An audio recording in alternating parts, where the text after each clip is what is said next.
Hey, good afternoon. It's Dr. Fred, and it's about August the 6th, I believe, and working on the 650. And I had some time on my way up to Oshkosh to drop by Mexico and look at the 650 that's there and that's partially completed.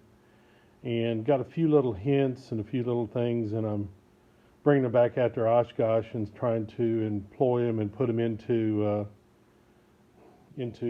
my build. And one of the little tight spots that I found in putting this together is here at the front lower motor mount. This bolt, the bolt here for the engine mount, is extremely close to the top of that head. You can tell that, you know, if I had a regular bolt head in there, it would hit. And so, and that's trying to keep everything centered up, keep it centered up on where it's supposed to be in the engine mount, because that's set by the hole that's on the front piece, and keeping this bolt hole in the middle of the flange down on the bottom of the firewall.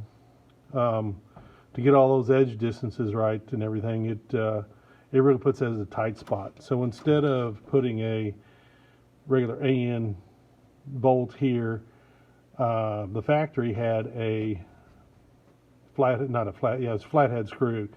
And let me get the number off of that. Let me walk around over here to my package. And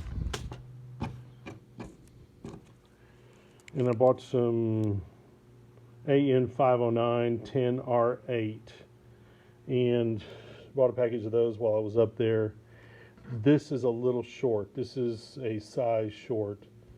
So it would be a 10R10, I believe. So it would be an AN 509 10. The 10 is the diameter. It needs to be an R10 to get enough bolt clearance and get enough nut clearance on the other side. I went ahead and put a nut on it, and I don't have any threads showing. This is supposed to have 2 threads showing, so this needs a longer screw in it, but that's easy to do. But doing what I did really helped with the clearance issue with this large 3/8 inch bolt. Another place that I found that there was going to be a clearance issue, and probably they're going to use that or a solid rivet. Down in this corner, which is behind the gear mount and then the back seat support, this black cleco right here, there's a bolt that goes through here, and I'm going to flip over to the other side. And so here we are on the other side. Let me get my picture here as best I can.